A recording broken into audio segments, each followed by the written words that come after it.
सलाम नमस्ते, मैं हूं आपके साथ आकांक्षा और आप देख रहे खामोश दस्तक। आइए रुक करते हैं आज की कुछ ताजा खबर की ओर। आज इंदौर के सयाजी होटल में गैफकॉन ग्लोबल एंग्लिक फ्यूचर कॉन्फ्रेंस के नॉर्थ इंडिया रीजन की पहली ऐतिहासिक लीडरशिप कॉन्फ्रेंस आयोजित की गई, जिसमें भारत के 8 राज्यों से आए चर्च प्रतिनिधि, बिशप, फादर एवं सामाजिक धार्मिक नेतृत्वकर्ताओं ने भाग लिया। इस विशेष आयोजन का उद्देश्य भारत में जातिवाद, सामाजिक भेदभाव और धार्मिक आतंकवाद के विरुद्ध आवाज बुलंद करना और इंसानियत के मूल्यों की पुनर्स्थापना करना था। कार्यक्रम में वक्ताओं ने एक स्वर में जातिगत नफरत के खिलाफ नाराजगी प्रकट की और धार्मिक हिंसा की निंदा करते हुए एकजुटता का संदेश दिया। मुख्य अतिथि आदरणीय श्री इंद्रेश कुमार जी, वरिष्ठ प्रचारक, राष्ट्रीय स्वयंसेवक संघ RSS, विशेष उपस्थिति इंदौर सांसद शंकर लालवानी, महापौर पुष्यमित्र भार्गव की रही। धन्यवाद। टुडे आज इंदौर में GAFCON global international leaders meeting held in this place. Our chief guest Indresh Kumar ji is giving a wonderful speech for us. This is Bharat nation का, और हिंदू में, मुस्लिम में, सिख, क्रिश्चियन में, all are united together. We are one nation. There is no caste, no religion. We are all one.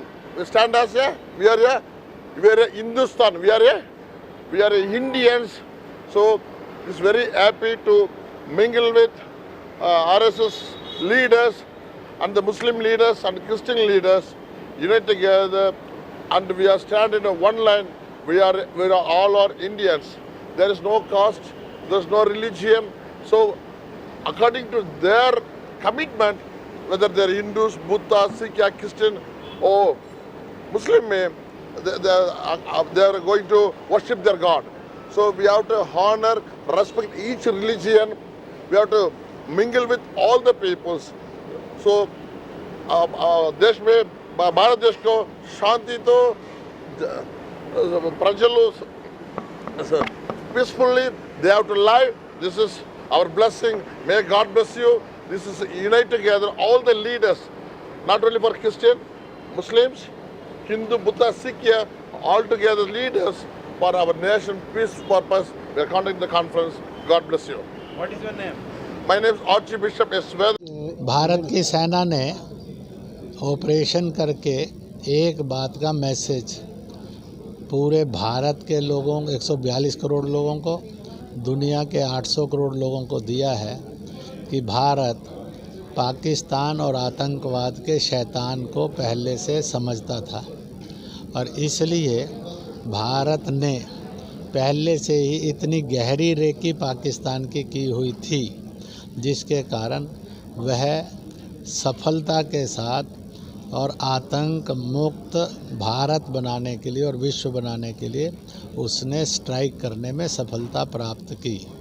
इसलिए हम भारत सरकार को और सेना को बहुत बहुत बधाई देते हैं। देश की जनता चाहती है कि भारत आतंकवाद मुक्त हो और पाकिस्तान को उसका अच्छी तरह से ताकत से सबक सिखाया जाए, क्योंकि उसने जन्मते ही जो नारा लगाया था, हंसकर लिया पाकिस्तान, लड़कर लेंगे हिंदुस्तान, उसकी इस फितरत को जब तक सबक नहीं सिखाएंगे तो पीसफुल भारत और पीसफुल बॉर्डर और पीसफुल वर्ल्ड ये कठिन रहेगा।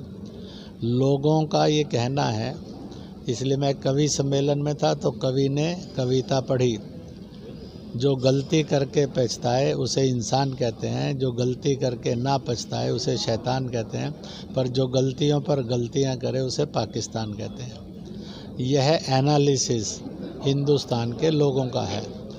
भारत सरकार इस एनालिसिस को समझती है। इसी के साथ साथ जब मजहब नहीं है आतंकी का और आतंकवाद का, तो फिर नमाज क्यों, जनाजे में भागीदारी क्यों, मिट्टी क्यों, और उसमें शब में जाकर बैठना क्यों? जो निर्दोष मारा जाता है उसके लिए ना प्रार्थना है, ना शव यात्रा में भागीदारी है, ना क्रिमेशन में जाना है, ना घर पर जाना है।